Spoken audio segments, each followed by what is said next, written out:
मान रही। आज का टॉपिक है जी, हम स्टार्ट करेंगे विस्कोसिटी से। विस्कोसिटी क्या होती है? विस्कोसिटी को आसान लफ्जों में डिफाइन करें ना तो ये होता है रेजिस्टेंस टू फ्लो। कि अगर किसी जो लिक्विड है, कुछ चीजें जल्दी बह जाती हैं, कुछ चीजें आस्ता आस्ता स्लोली बहती हैं। फॉर एग्जाम्पल, पानी को एक गिलास से दूसरे गिलास में डालना बहुत आसान है, लेकिन शहद का एक गिलास दूसरे गिलास में उंडेलना जरा मुश्किल है। क्यों? क्योंकि उसमें रेजिस्टेंस टू फ्लो है, यानी कि उसकी विस्कोसिटी ज्यादा है। विस्कोसिटी होता है रेजिस्टेंस टू फ्लो, इसे हम विस्कोसिटी कहते हैं। अब इसमें होता क्या है कि किस तरह जो होती है विस्कोसिटी पे क्या फैक्टर्स अफेक्ट करते हैं। अब इसमें जो पहला फैक्टर हम जिसका जिक्र करेंगे वो मुझे बताएं जी, इंटर मॉलिक्यूलर फोर्सेस। अगर लिक्विड के मॉलिक्यूल्स की आपस में फोर्स ऑफ अट्रैक्शन स्ट्रांग हो तो वो तेजी से फ्लो करेंगे या स्लोली फ्लो करेंगे? जी बच्चे कमेंट करें। सर तेजी से।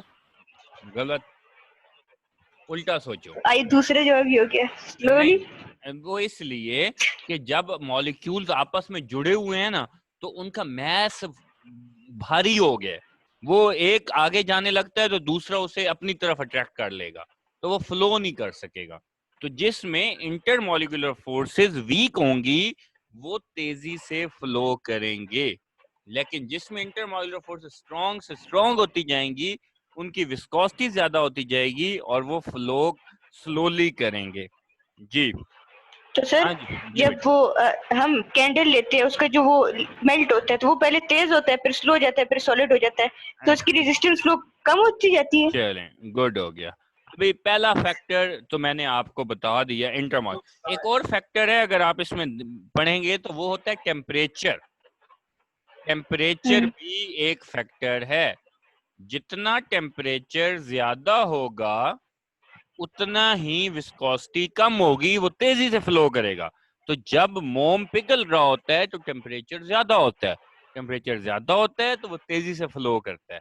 ठीक है, टेम्परेचर कम होता जाएगा, विस्कोसिटी ज्यादा होती जाएगी, फ्लो स्लो होता जाएगा। तैमूर बच्चे समझ आइए बात की। ठीक है, तो विस्कोसिटी क्या होती है जरा आप इसमें देखें तो इसने बुक से अगर आप चेक करें तो सेकंड लाइन में डेफिनेशन है, a liquid's resistance to flow is called viscosity. Resistance to flow liquid का जो होता है उसे विस्कोसिटी कहते हैं। जितनी ज्यादा विस्कोसिटी होगी उतना स्लो वो चीज जो है ना फ्लो करेगी। अच्छा, फिर उसके बाद इसमें कुछ यूनिट्स हैं मेन। यूनिट्स कौन से हैं जी? एसआई यूनिट विस्कोसिटी का क्या लिखा हुआ है बच्चे बताएं जरा। सर जाइम, पास्कल सेकंड। शाबाश, pascal second. Non SI unit क्या है? पॉइस, इसे मार्क कर लें। पास्कल सेकंड एसआई यूनिट है और पॉइस जो है ये नॉन एसआई या कॉमन यूनिट या डिराइव्ड यूनिट टाइप का आप कहेंगे। ठीक है, अच्छा, फिर 1 पॉइस आगे लिखा हुआ है 0.1 किलोग्राम मीटर वगैरह वगैरह, ये आप इसको पढ़ याद करना होगा। आगे जनाब इंपॉर्टेंट चीज आती है, what are the factors affecting viscosity, जिसका मैंने पहले भी जिक्र किया है। दो फैक्टर्स आपके सामने लिखे हुए हैं सर्कल में कि एक टेम्परेचर फैक्टर है जो विस्कोसिटी पे इफेक्ट करता है, दूसरा इंटर मॉलिक्यूलर फोर्सेस। तो जो टेम्परेचर जो जितना, तीसरा भी दिया हुआ है। मैं बताता हूँ बेटा, अभी दो का हमने जिक्र किया है ना। टेम्परेचर ज्यादा होगा तो विस्कोसिटी क्या होगी? टेम्परेचर ज्यादा होगा तो विस्कोसिटी क्या होगी? कौन? कम होगी। जितना टेम्परेचर कम होगा विस्कोसिटी ज्यादा होती जाएगी। यानी हाई टेम्परेचर पे लिक्विड्स का फ्लो क्या होगा, फास्ट या स्लो? तैमूर? फर्स्ट। फास्ट होगा, शाबाश। अच्छा, इसके बाद दूसरी इंटरमॉलिक्यूलर फोर्सेस। अगर फोर्सेस ऑफ अट्रैक्शन मॉलिक्यूल्स में स्ट्रांग हो, आपस में इंटरमॉलिक्यूलर फोर्सेस स्ट्रांग हो तो फ्लो जो है वो ज्यादा होगा या कम होगा? सर कम होगा। स्ट्रॉन्ग तो कम होगा। कम होगा, शाबाश। तीसरा फैक्टर है जी मॉलिक्यूलर शेप एंड साइज। जिसके मॉलिक्यूल जो है ना स्मॉल साइज के होंगे उनमें लो विस्कोसिटी होती है। जिनके मॉलिक्यूल स्मॉल साइज के होते हैं उनमें विस्कोसिटी कम होती है। स्मॉल साइज जो होता है लेस विस्कस। ये कोई और जितना भी यानी अपोजिट, यानी सिंपल सी बात है, अगर मैस ज्यादा हो, हैवी चीज हो, वो फ्लो नहीं, यानी जो मोटा बंदा होता है वो दौड़ नहीं सकता। जितना मॉलिक्यूल बड़ा होगा उसका मोलर मैस ज्यादा होगा, उसमें विस्कोसिटी भी ज्यादा होगी। जितना छोटा मॉलिक्यूल होगा वो तेजी से फ्लो करता है, वो तेजी से दौड़ता है। ठीक हो गई बात? अब कोई डाउट इसमें? और ठीक है। और जितना मॉलिक्यूल कंपैक्ट होगा, कंपैक्ट यूं होता है यानी टाइट, एक होता है यूं ढीला ढीला, वो जितना कंपैक्ट होगा वो भी लो विस्कस। ठीक है, क्योंकि वो फिर जुड़ा हुआ हो, चीजें तरतीब से हो तो लेस विस्कस। 3 फैक्टर्स हैं, molecular shape and size. Shape और साइज में कि कंपैक्ट और small size molecule less viscous होते हैं। दूसरा फैक्टर था intermolecular forces. Strong intermolecular forces वाले मॉलिक्यूल्स में लेस विस्कोसिटी होती है। ठीक है, सॉरी, स्ट्रॉन्ग में हाई विस्कोसिटी होती है। जितना टेम्परेचर ज्यादा होगा वो लेस विस्कस होते जाएंगे। ठीक है बच्चों, और विस्कोसिटी की बेहतरीन एग्जांपल किस में होती है? हनी में। हनी में विस्कोसिटी बहुत ज्यादा होती है और पानी में विस्कोसिटी बहुत कम होती है। ठीक है, बात क्लियर है? कोई डाउट यहां तक? तैमूर समझ आ गई?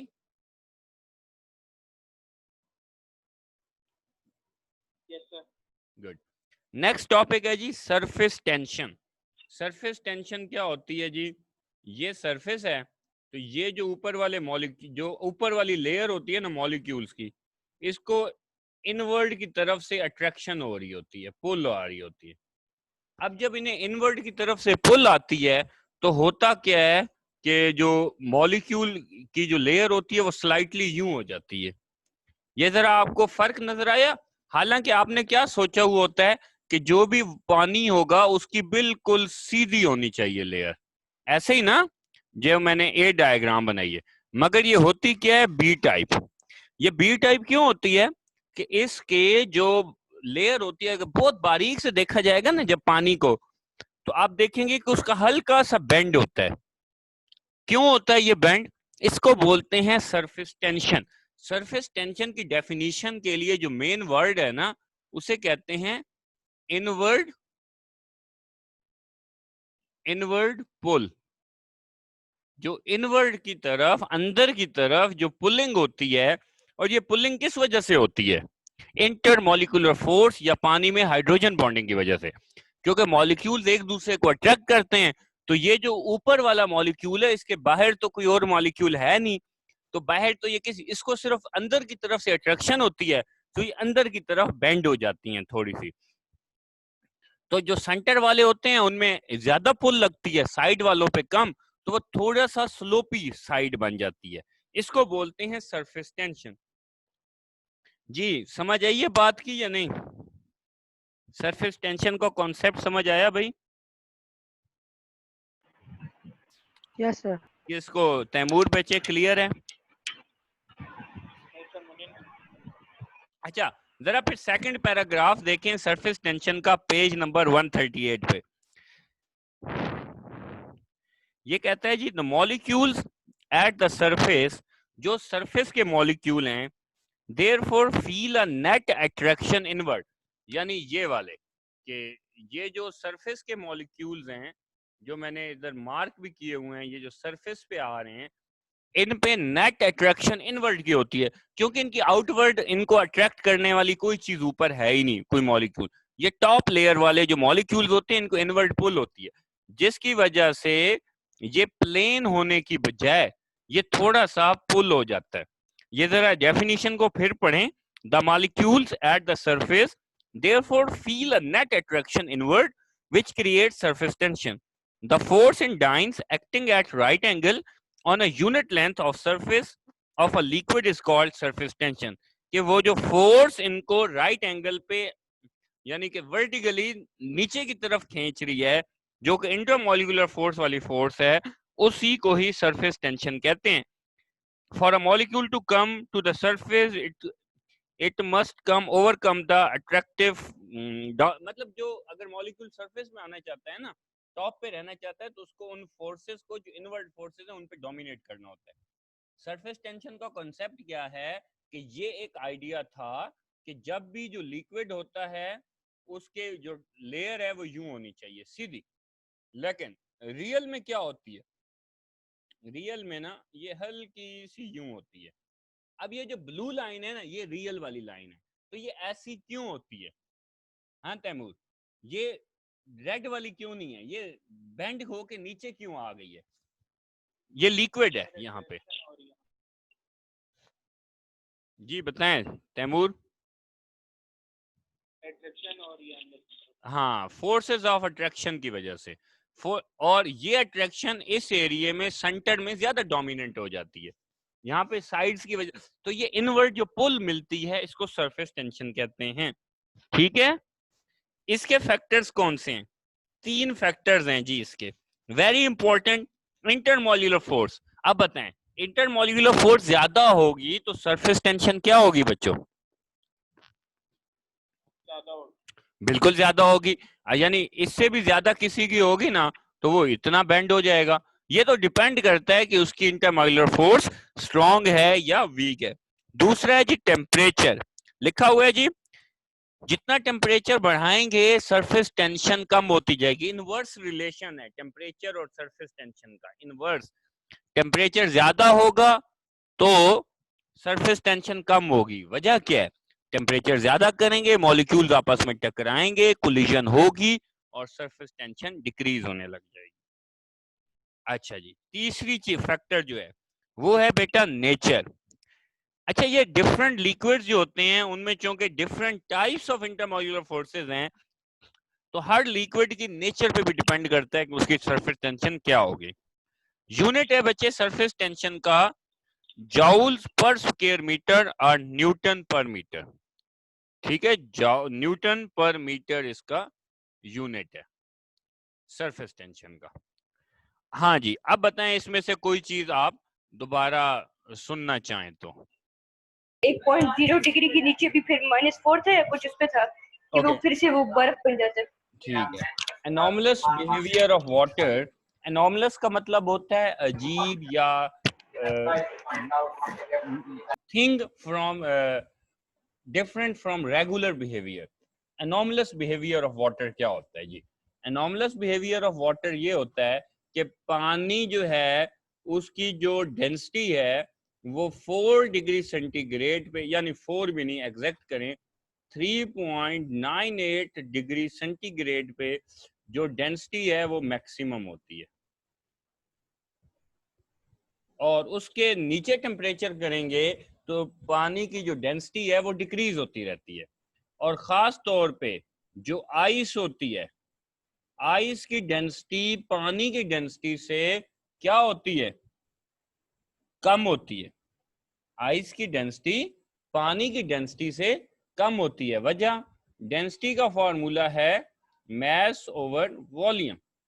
अब जो आइस है उसका वॉल्यूम ज्यादा होता है, आइस का जो होता है वो हाई वॉल्यूम होता है।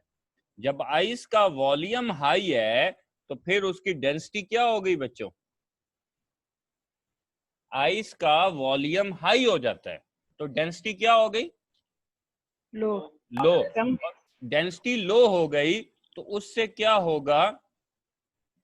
डेंसिटी अगर लो हो गई तो फिर वो जो पानी के ऊपर वो फ्लोट करेगी।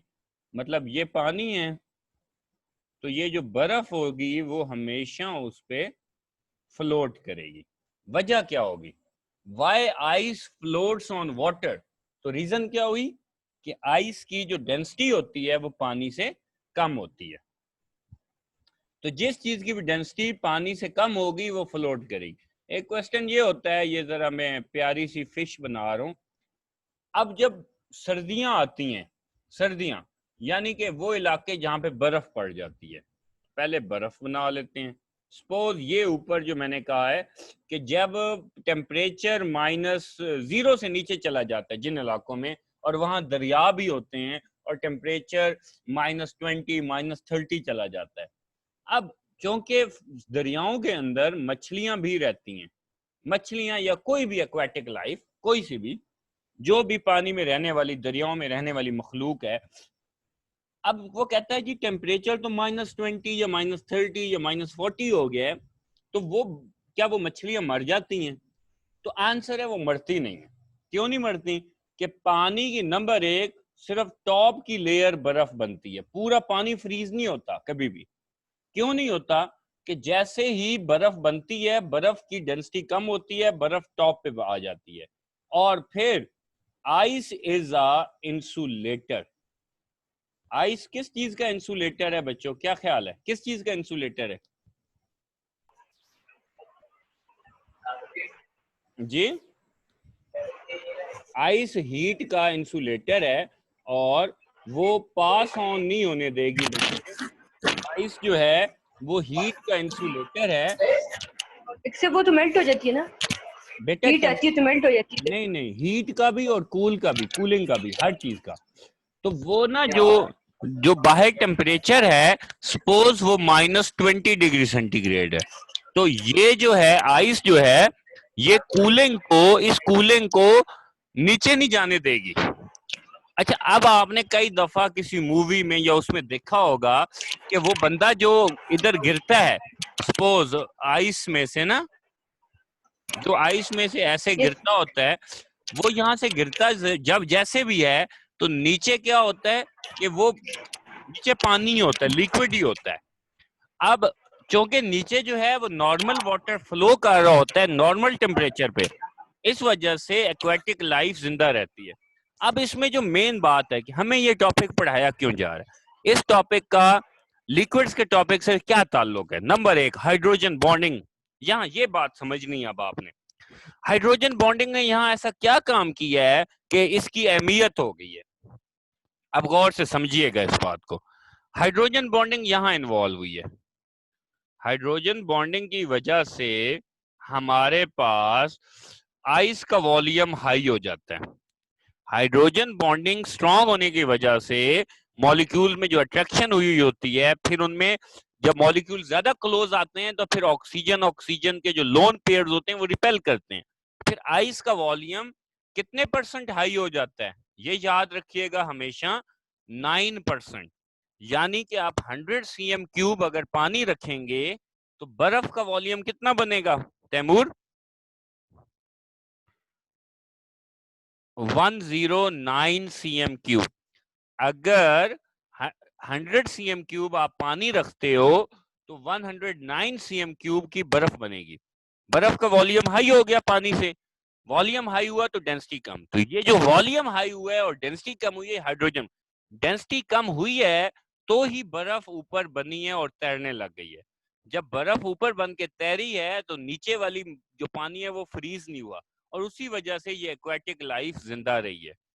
सो ये आपको फिनोमेना एक्सप्लेन करना होता है, क्योंकि पानी की डेंसिटी 4 पे ही मैक्सिमम है, उसके बाद लो होती जाती है। जब लो होती है तो फिर वो आइस की डेंसिटी और लो हो जाती है, वॉल्यूम हाई हो जाता है, जिसकी वजह से आइस जो है वो फ्लोट करती है। ठीक है जी? यस। कोई क्वेश्चन है तो अभी पूछें। आगे एक बड़ा इंपॉर्टेंट शॉर्ट क्वेश्चन अभी डिस्कस करना है हमने, concept of hydrogen bonding to explain the properties of water. जी तैमूर, बच्चे क्लियर है सब? चले माशाल्लाह जी। पहला टॉपिक है जी, सरफेस टेंशन का हाइड्रोजन बॉन्डिंग से क्या वास्ता है? सरफेस टेंशन और हाइड्रोजन बॉन्डिंग। अब आप मुझे बताएं, अगर हाइड्रोजन बॉन्डिंग स्ट्रांग होती है तो इसकी वजह से सरफेस टेंशन ज्यादा हुई है या कम होगी? सर ज्यादा होती है। गुड। पानी में हाइड्रोजन बॉन्डिंग स्ट्रांग होती है, इस वजह से पानी में सरफेस टेंशन भी ज्यादा है। ठीक है, समझिए बात की। तो पानी की सरफेस टेंशन 7 है, मेथनॉल की 2 है और बाकियों की उससे कम है। नीचे टेबल भी आपको नजर आ रहा होगा पेज नंबर 137 पे। अगर सवाल आ जाता है कि why water has high surface tension, तो क्या रीजन देंगे निमरा इसकी? किस high water, why water has high surface tension, जी जी जी, इंटरमोलिक्यूलर फोर्सेस स्ट्रॉन्ग की वजह से। Hydrogen bonding. ठीक है, strong hydrogen hydrogen bonding. Bonding. आगे टॉपिक है high specific heat. High specific heat. Heat. Specific heat क्या होती है? स्पेसिफिक हीट ये होती है कि अगर एक बॉडी का टेम्परेचर है 15 डिग्री सेंटीग्रेड, सपोज 15, इसको 16 डिग्री सेंटीग्रेड करना है, तो ये कितनी हीट एब्जॉर्ब करेगी? ये स्पेसिफिक हीट का कॉन्सेप्ट है।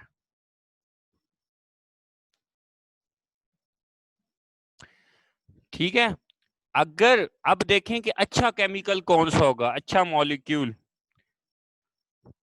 अच्छा मॉलिक्यूल वो होगा जो अपना 1 डिग्री सेंटीग्रेड टेम्परेचर इंक्रीज करने के लिए ज्यादा से ज्यादा हीट एब्जॉर्ब करे। मैं आपको उसकी एग्जांपल देता हूँ। अगर आप बाहर मतलब धूप पे लोहा भी रखें और लकड़ी भी रखें और दोनों का टेम्परेचर हो 15, पहले 10 मिनट के लिए रखें और उसके बाद उठाएं, तो किसका टेम्परेचर ज्यादा इंक्रीज हुआ होगा, लोहे का या लकड़ी का? लोहे का। लोहे का।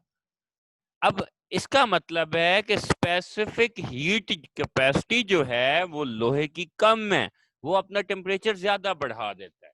पानी के अंदर ये खूबी है कि वो हीट बहुत एब्जॉर्ब, अब लकड़ी ने भी उतनी हीट एब्जॉर्ब की थी जितनी लोहे ने की थी, मगर लोहा ज्यादा गर्म हो गया और लकड़ी उतनी गर्म नहीं हुई। तो इसका मतलब है कि स्पेसिफिक हीट जो है ना, वो पानी की और उसकी लकड़ी की हाई है और इसकी लो है, कि उसके अंदर बर्दाश्त बिल्कुल भी नहीं है। ये टॉपिक जरा कॉम्प्लिकेटेड है।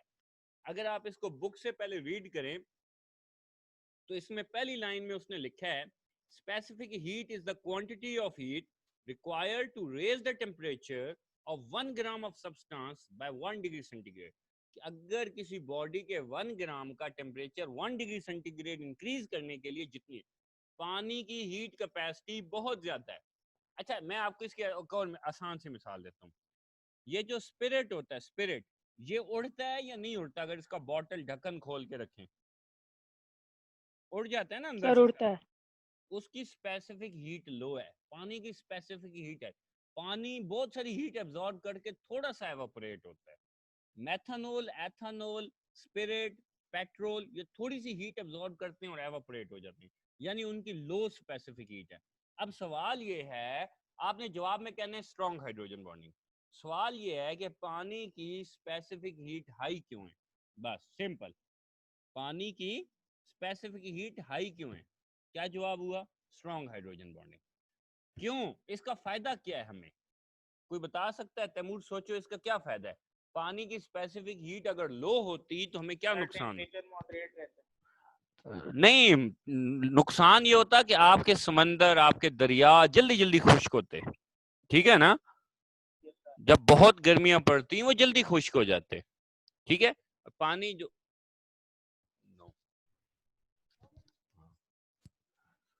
ओके। दूसरा जी टॉपिक है हाई हीट ऑफ वेपोराइजेशन। इससे मिलता जुलता है जो भी बात की है। हाई हीट ऑफ वेपोराइजेशन का मतलब है कि पानी को वेपर्स बनने के लिए, लिक्विड टू गैस बनने के लिए हाई टेम्परेचर रिक्वायर्ड है। ये भी पानी की खूबी है। अगेन उसकी रीजन क्या है? क्यों? कि एथेनॉल जल्दी बॉयल हो जाता है, जल्दी एवापोरेट होता है, पानी जो है वो देर से एवापोरेट होता है। ऐसा क्यों है? पानी की हीट ऑफ वेपोराइजेशन हाई क्यों है? Strong hydrogen bonding. पानी की हाइड्रोजन बॉन्डिंग इतनी स्ट्रॉन्ग है कि वो जल्दी एवापोरेट नहीं होता है, हाई हीट ऑफ वेपोराइजेशन कहते हैं। ठीक है, आखिरी है हाई बॉइलिंग पॉइंट। फिर वही बात है, पानी का बॉइलिंग पॉइंट बहुत हाई है, 100 तक चला गया। वजह क्या होगी? Strong hydrogen bonding. ठीक हो गई बात।